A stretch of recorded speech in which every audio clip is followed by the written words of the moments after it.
Well, greetings and salutations, everybody. Welcome to the John Campea YouTube channel. I'm, of course, your host, John Campea, and this is part 2 of the video that went up earlier today called Let's Talk About the Things We Love and Hate About The Last Jedi. The whole idea of these videos was for us to have a safe place that as fans together we can civilly discuss why we really like certain things in The Last Jedi and why some of us really don't like things in The Last Jedi, all while expressing our points of view to each other without it degrading into insults and yelling and screaming and just acting like fellow film fans together.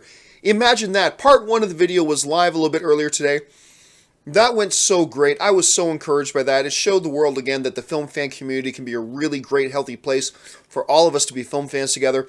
But there were a whole bunch of questions and comments that people sent in that I did not have time to get around to. I said I would do a part 2 of that video, and I'm going to do that right now. So let's get started right into it. And the first one that I missed from earlier today comes to us from not Ben, Manuel, or Chavome, who writes, to what degree do you think Lucasfilm were expecting backlash from some fans? And do you think it'll make them second-guess risks they take in the future? I think to some degree, they had to expect some.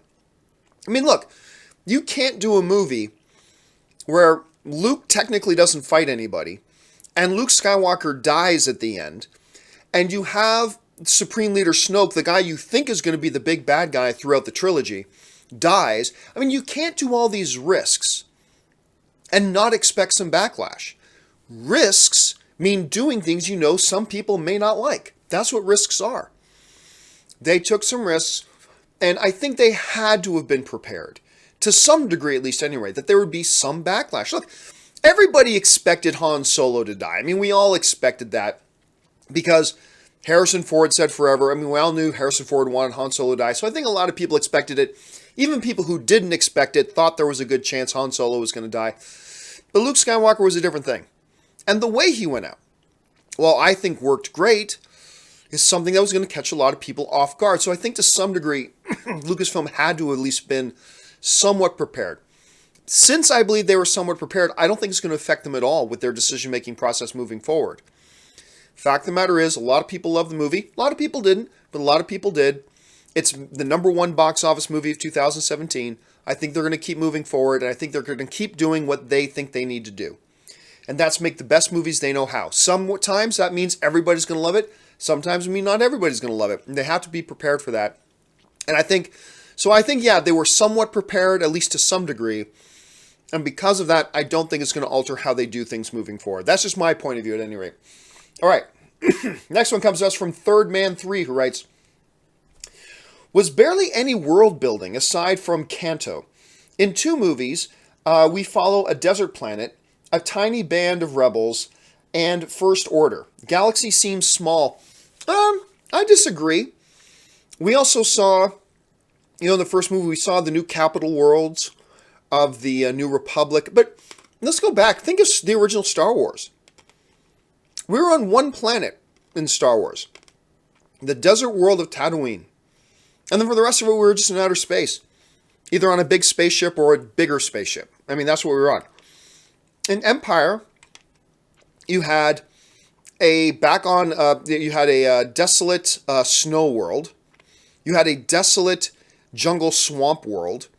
And then you had Cloud City. Okay. But even then, I mean, that's small. Then you go to Return of the Jedi. You're back on the desolate desert planet. You're back on the desolate swamp world. And then you're on a desolate jungle world in Endor. I mean, so I really don't see much difference between what the original... Like, if we're going to say that these new movies have made them feel small, geographically at least at any rate, then you have to say the same thing about the original trilogy. The original trilogy was basically the same thing.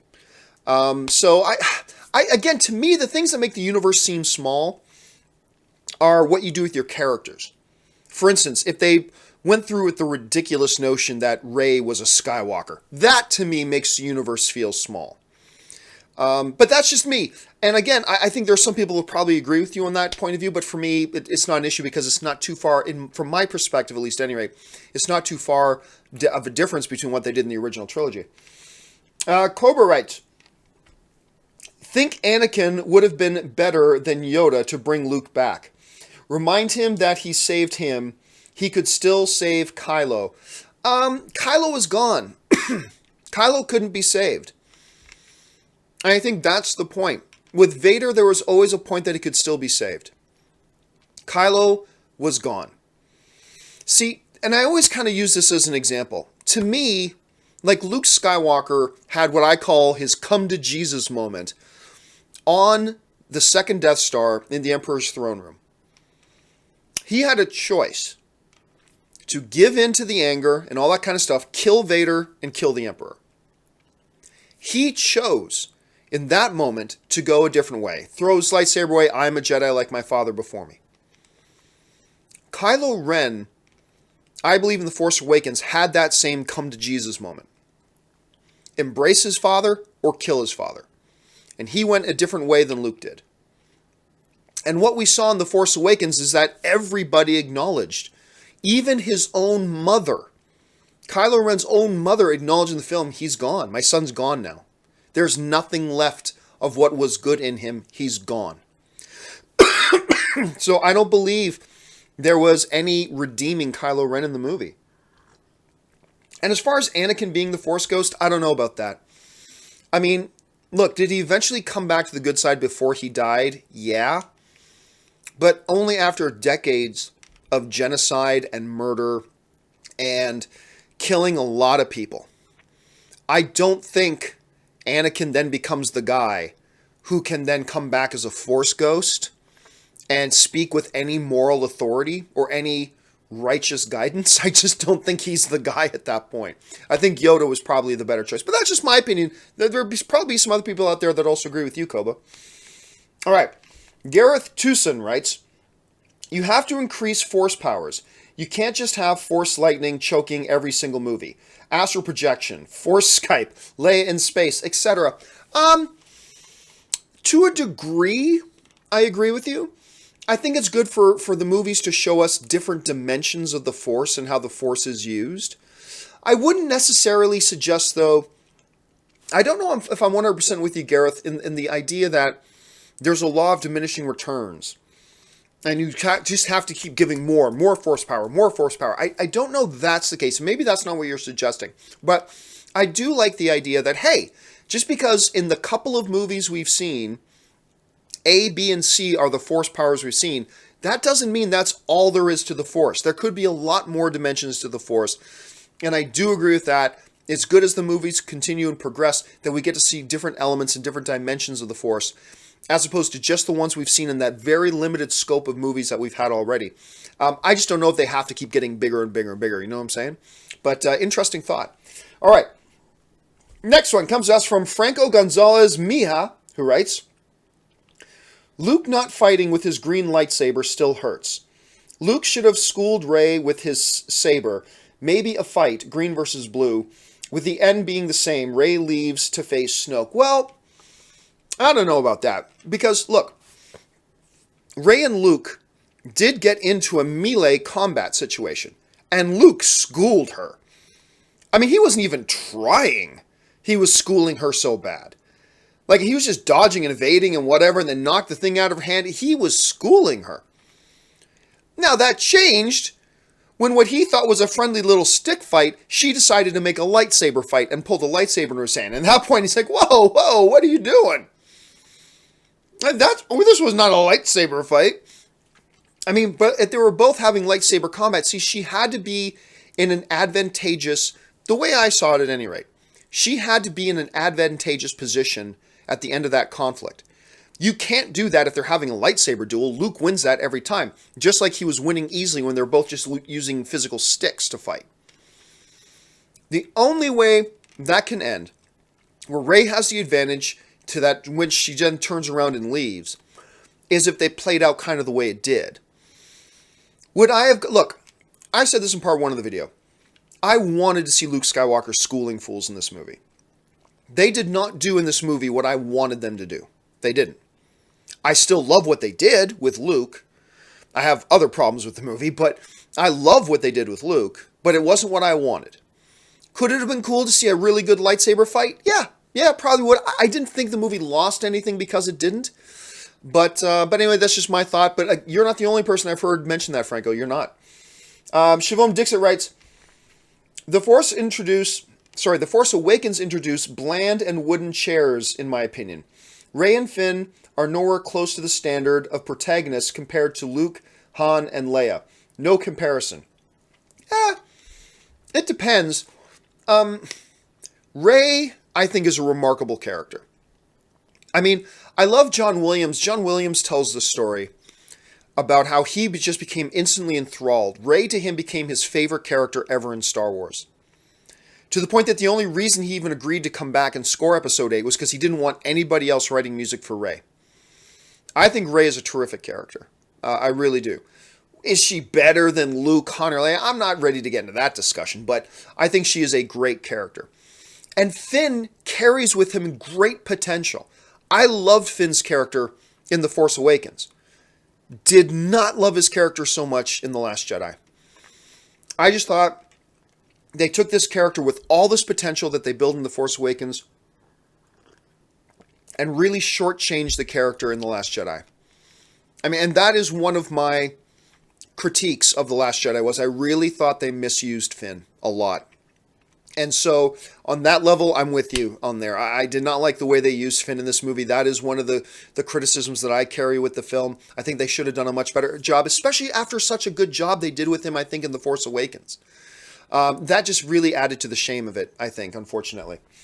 Rar Nation writes, where did Rar Nation go? There he is. I got into the debate about Rey. The other person was okay with Luke just because he is the child of Anakin. Lineage means nothing when it comes to who inherits Force powers. Thoughts? You're absolutely right. Lineage means nothing.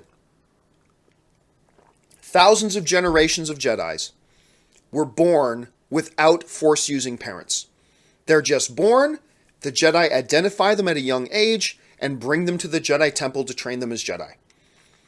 The most powerful Jedi in the universe have been that. Yoda was like that. At least we can assume that.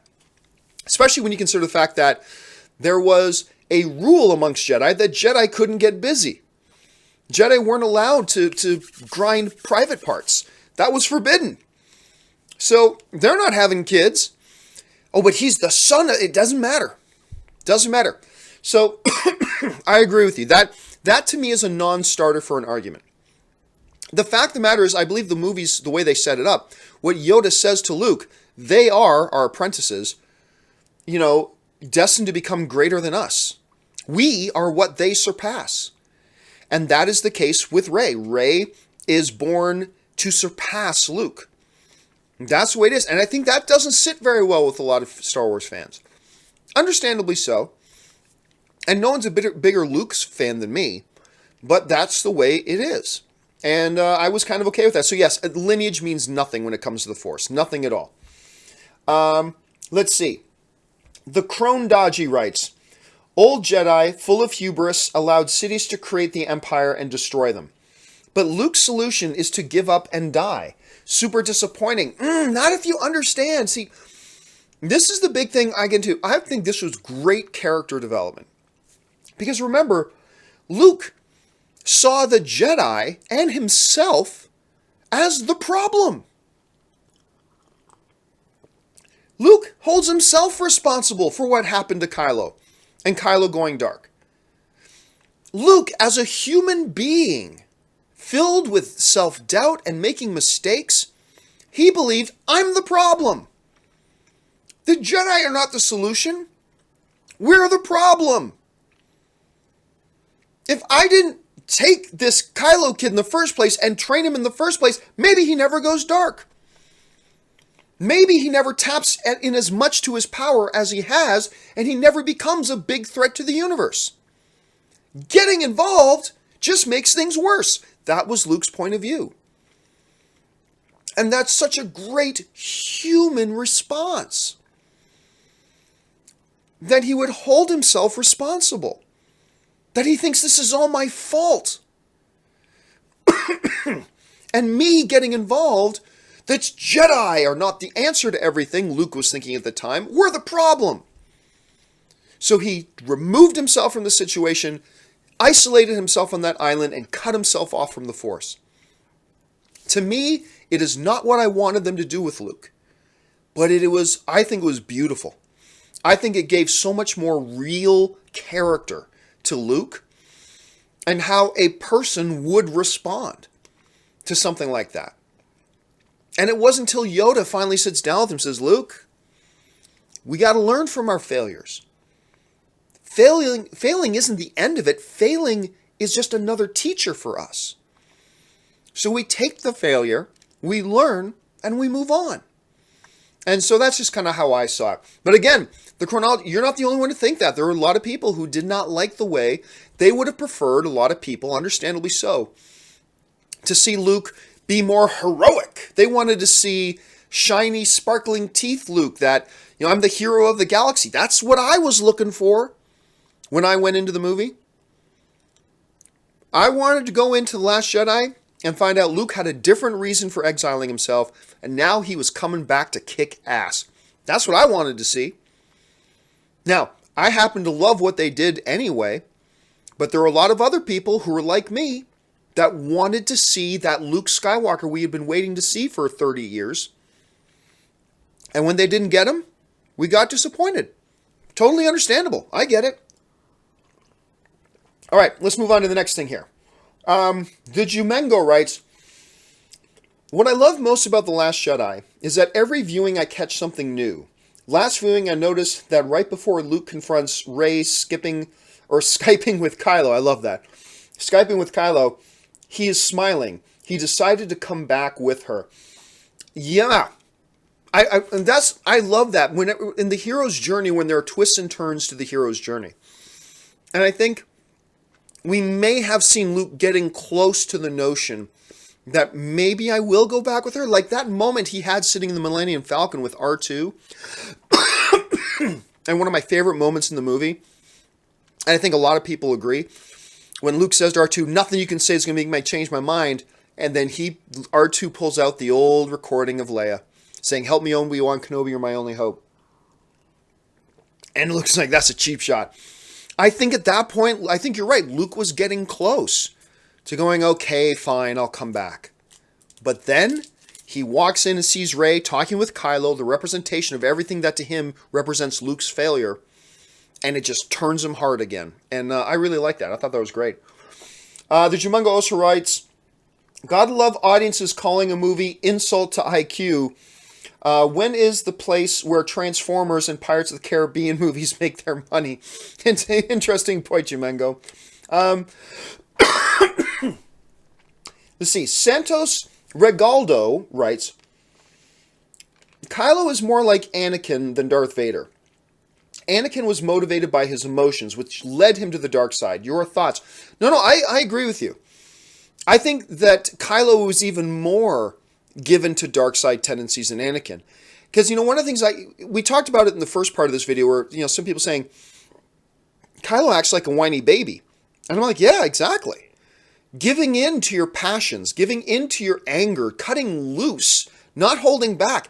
That's a temper tantrum child right there. I think it's those traits that made Kylo so susceptible to the influence of the dark side. And I agree with you, he was a lot more like Anakin. See, Vader became just stone cold after he went full dark side, right? Vader became stone cold. And I think that's what some of us were looking for in Kylo Ren, stone cold, because that's what Vader was.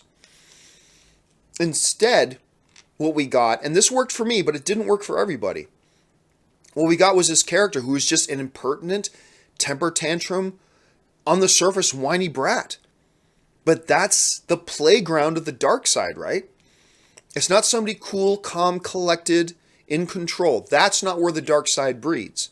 The dark side breeds in letting go of their passions, giving into anger, giving into their temper, embracing the hatred, and lashing out.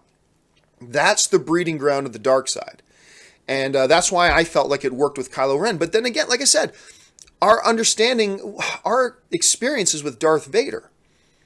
Anakin, was more like Kylo Ren, but Vader was this stone cold, purely singular focused, in control dude. And so understandably, I think a lot of people kind of look for that in their dark side users. So I get it. I totally do. I totally understand. Jose M. writes, thank you for addressing this long debate. Great video and this harmonious, open discussion. Here's a quick $5 for your hard work. Oh, thank you so much, Jose. And I think it's great. Star Wars fans, film fans, despite what some people think, we are capable of sitting down and just having a friendly, civil, passionate discussion about our differences of opinion when it comes to a movie. Some people think that's impossible online.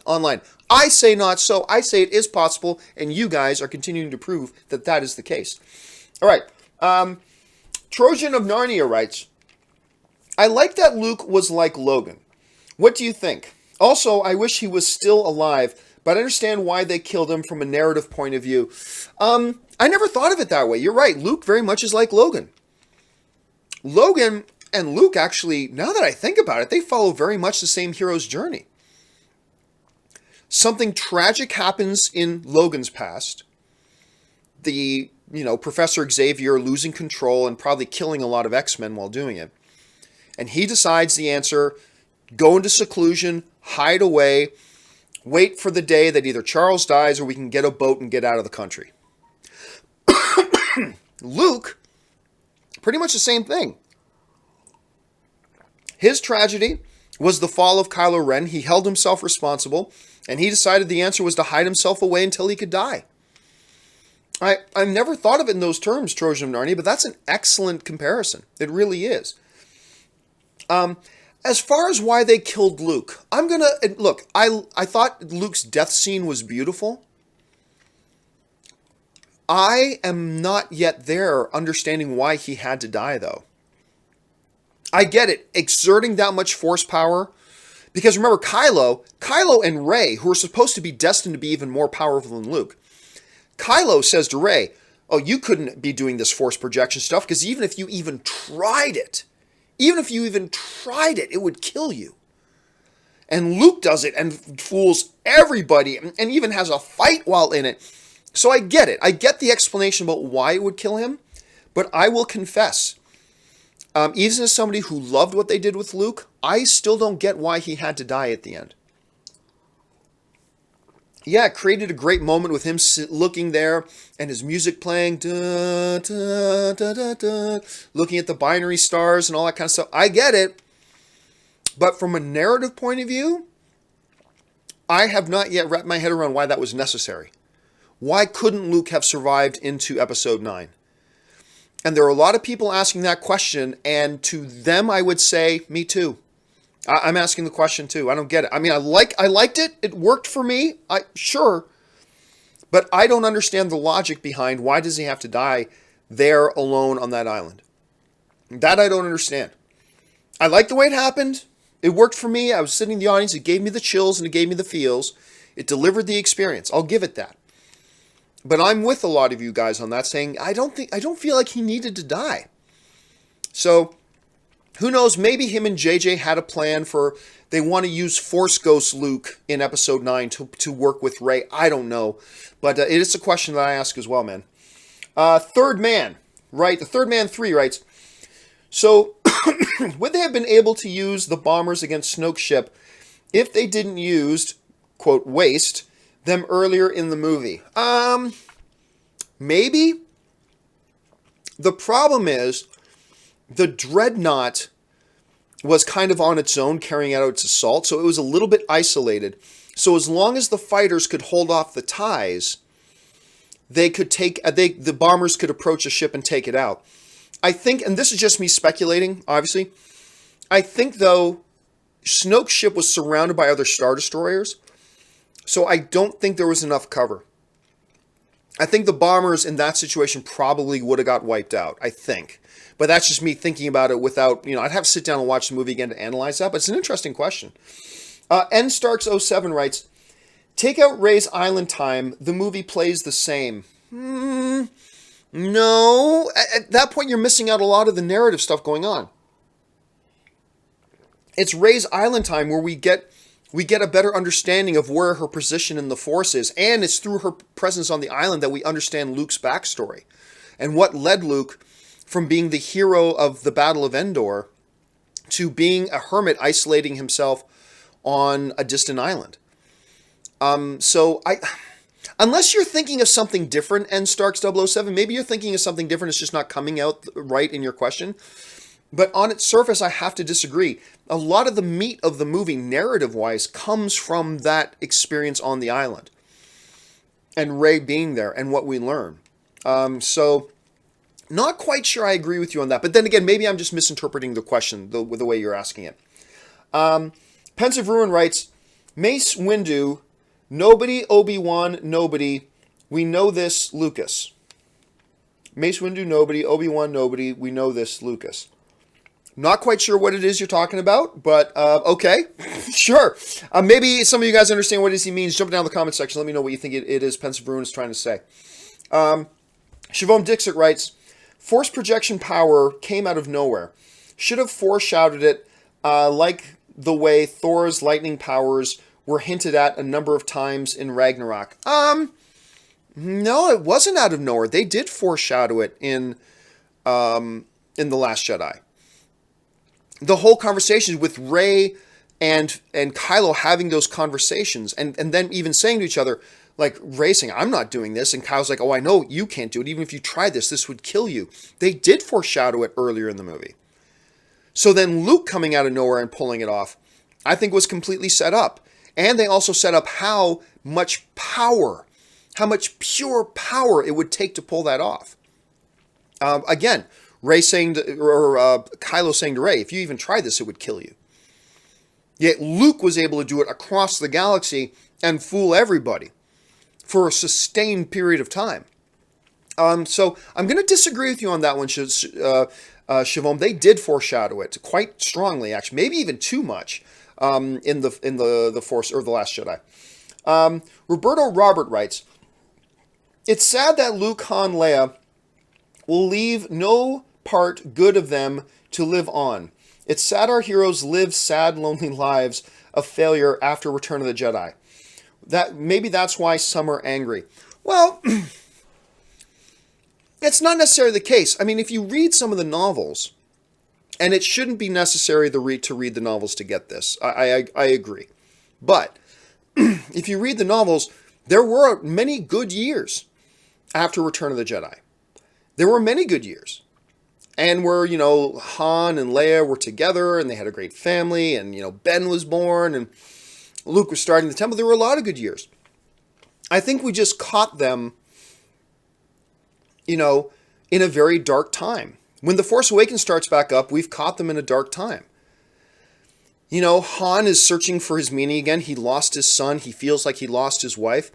But Han is then given that moment of heroism again. He saves the day again at the end.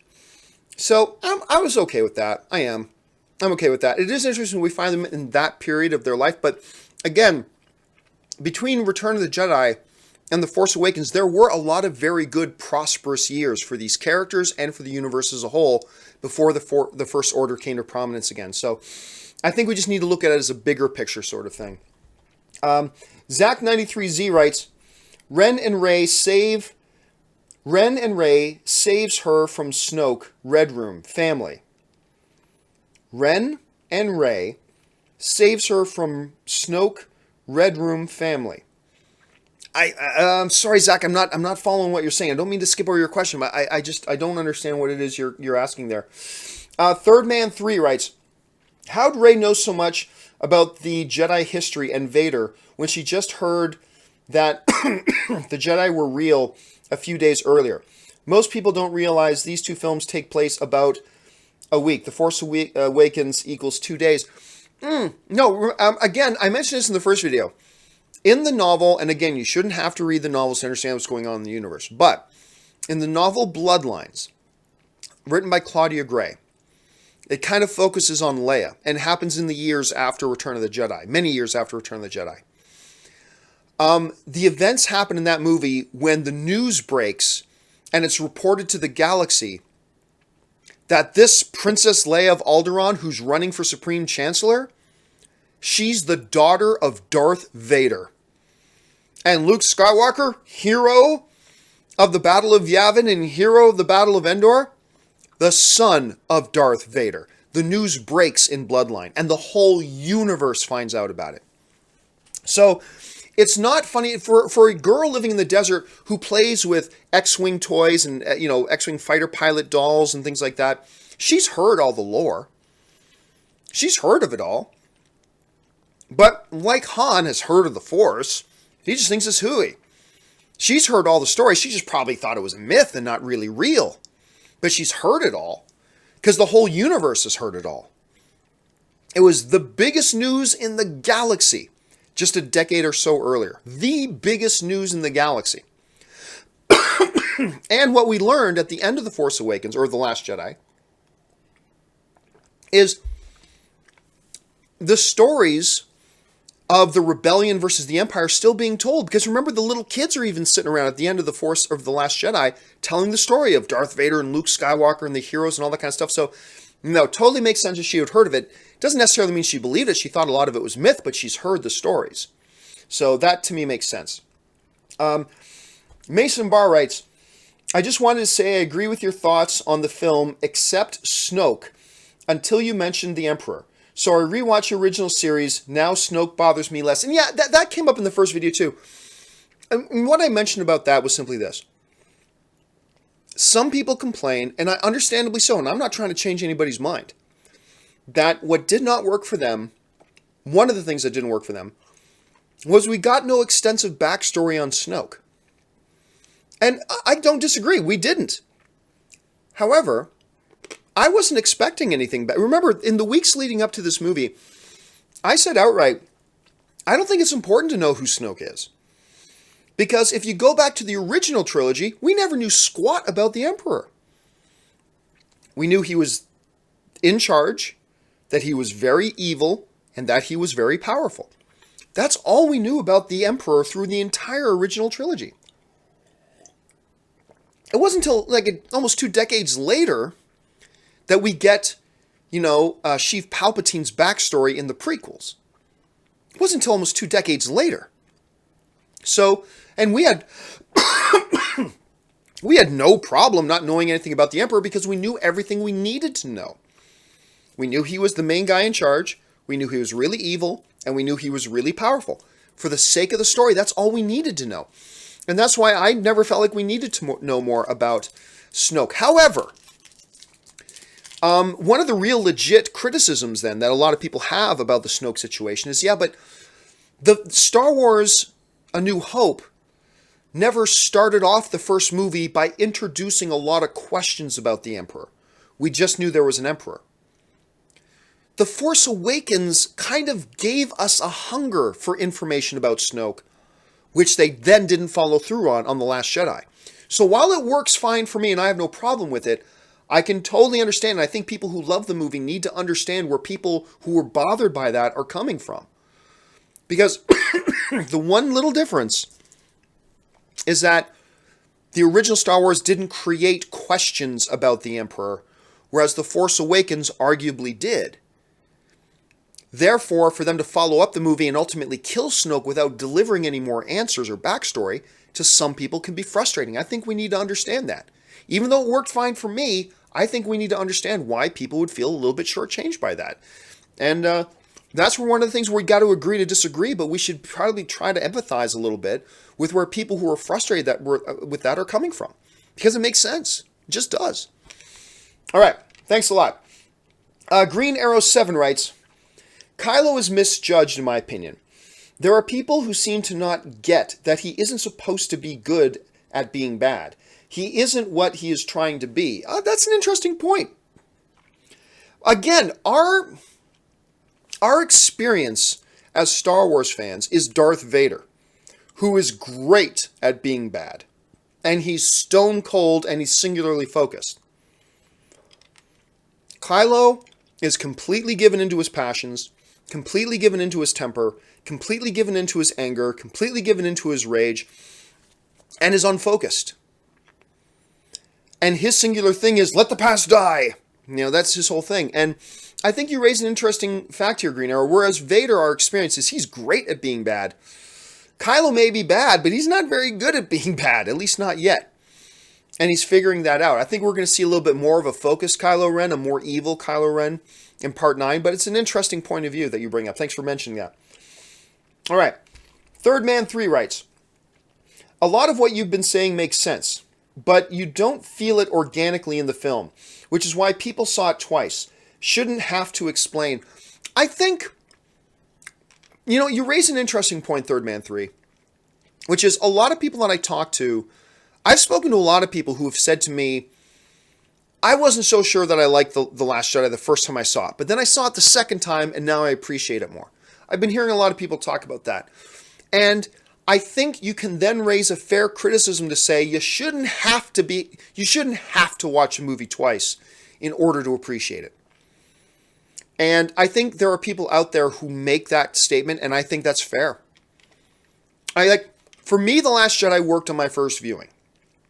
But it didn't work for everybody on their first viewing. And I think it is a fair criticism for people to make to say you shouldn't have to watch it twice or 3 times or 4 times before you start to warm up to it. If a movie's a great movie, you should sit down, watch it the first time, and it should strike you as a good movie. I think that's fair. It doesn't always work out that way, clearly, but I think that is a fair criticism for people to make.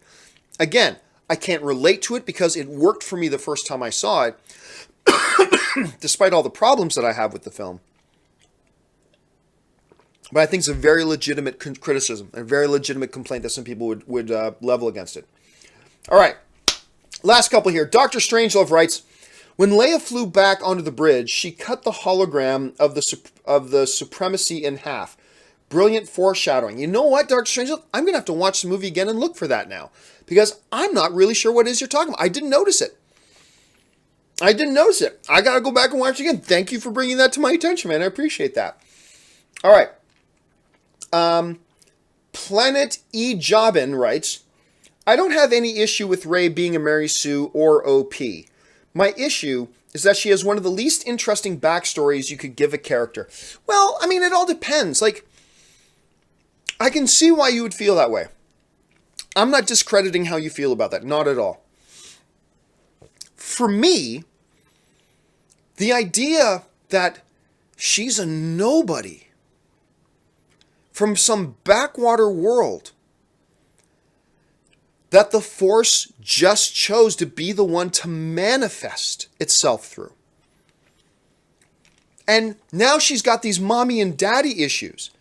That she feels like, no, my parents didn't abandon me. They wanted to come back for me. I wasn't ditched. I wasn't disposed of like garbage. They loved me. Yeah, they love me. They're going to come back for me. And then to have to face a reality that, nope, you were just disposed.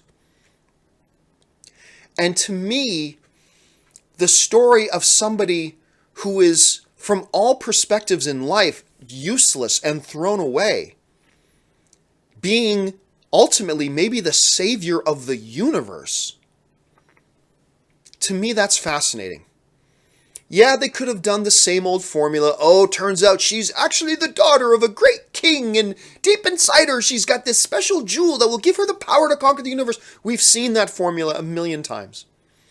And I would have been fine with it if they did that. Look, if we found out in The Last Jedi that Rey was a descendant of Obi-Wan Kenobi and they decided to use that formula, fine.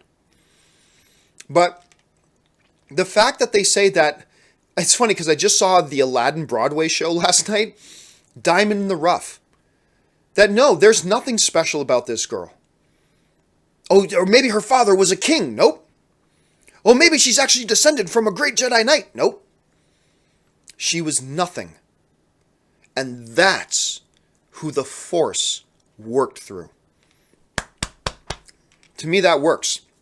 And it's something that's echoed again at the end of the film when the stupid little orphan stable boy, again, just some kid thrown away in the middle of nothing, is a nobody in the universe, reaches out his hand, the broom flies to him, he has the Force too. The Force is working through that kid. And the Force is working through a whole new generation of Jedi being born. And I understand that you were looking for something more. I get it, totally do. I was somebody who was looking for more out of Luke. But to me, the story they ended up giving Rey as a backstory, to me, that's more interesting. But that's just my point of view. You have a different point of view, that's totally fine. All right, last question of the video. Styler Manu1 writes, Thank you for this, John. The discussion was great. And I completely, the discussion was great.